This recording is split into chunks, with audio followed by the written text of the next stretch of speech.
bien salut à tous et bienvenue dans ce nouveau format appelé les histoires légendaires, dans laquelle je vais donc raconter des histoires, notamment de la mythologie nordique en premier lieu, et après je vais voir ce que je vais faire. Mais du coup je vais raconter ça, comme si je racontais une histoire à une personne ou à des gosses par exemple.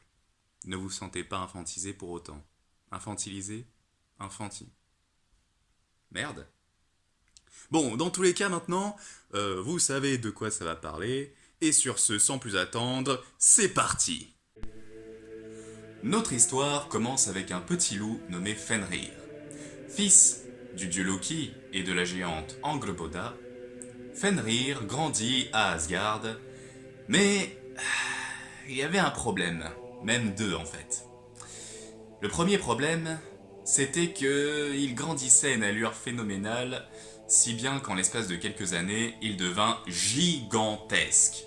C'était un loup d'une dimension incroyable, vraiment. Et l'autre problème qui venait, c'était qu'il voulait dévorer les 9 mondes. Il voulait dévorer le ciel, il voulait dévorer tout ce qui existait. Bref, c'était pas beau à voir, quoi. Et troisième petit problème, c'était aussi le fils de Loki. Donc les dieux d'Asgard ne pouvaient pas non plus le tuer parce que Loki se serait battu jusqu'à la fin pour sauver son fils. Alors les dieux d'Asgard se dirent, bon, plutôt que d'essayer de le tuer, on va peut-être essayer de l'emprisonner, de l'empêcher de mal agir donc. Ce qu'ils firent, du moins ils essayèrent, à plusieurs reprises, ils ont essayé de l'enchaîner avec des chaînes extrêmement résistantes, mais malheureusement, le loup se délivra tout le temps. Le loup arriva toujours à se libérer de ses chaînes quoi qu'il arrive, et continua de grandir encore et encore et encore. Bon.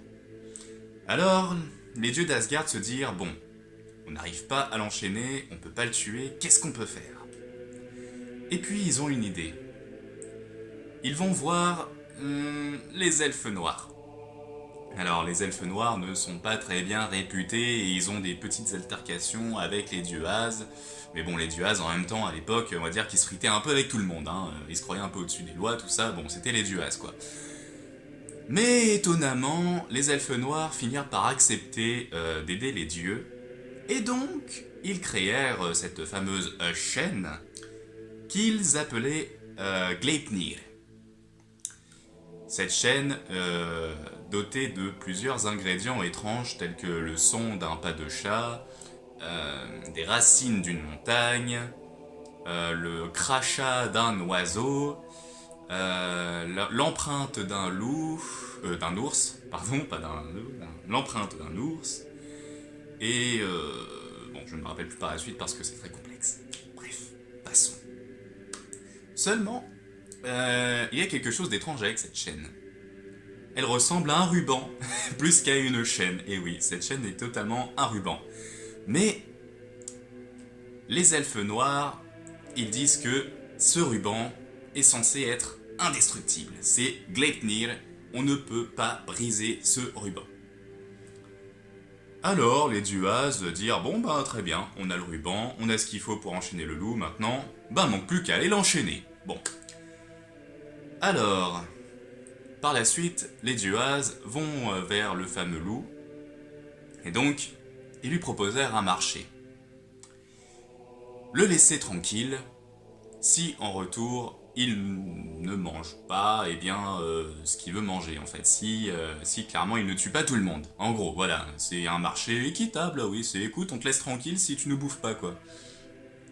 Alors, le loup accepta, mais à une condition. L'un d'entre les dieux As devait mettre sa main dans sa gueule. Alors bon, les dieux As, ils étaient pas chauds pour le faire. Et en même temps, on les comprend. Et puis vint le fameux dieu Tyr, le dieu de la guerre, mais aussi du ciel, et le dieu de la chasse. Voilà, c'est un dieu, il a un bon CV le mec. Et puis il regarde le loup et il se dit « bah très bien, moi je vais mettre ma main dans sa gueule, y a pas de souci. » Ce qu'il fit, il mit sa main dans la gueule du loup donc, enfin dans sa gueule mais dans la gueule du loup, ça revient au même, Et on va dire que ça, c'était en signe de confiance, en fait. Voilà, c'était en signe de confiance qu'il devait mettre la main dans la gueule du loup.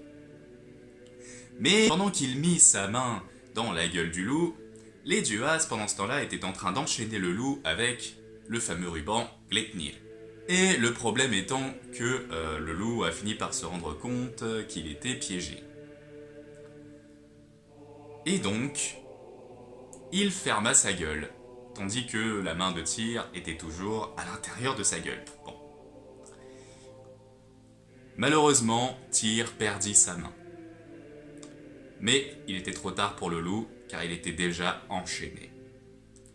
Et donc, les Duas réussirent à emprisonner le loup éternellement avec le ruban de Gleipnir. Éternellement, ou presque. Car, lors du fameux Ragnarok, les choses ont pris une tournure différente. Mais ça, ce sera pour un autre épisode.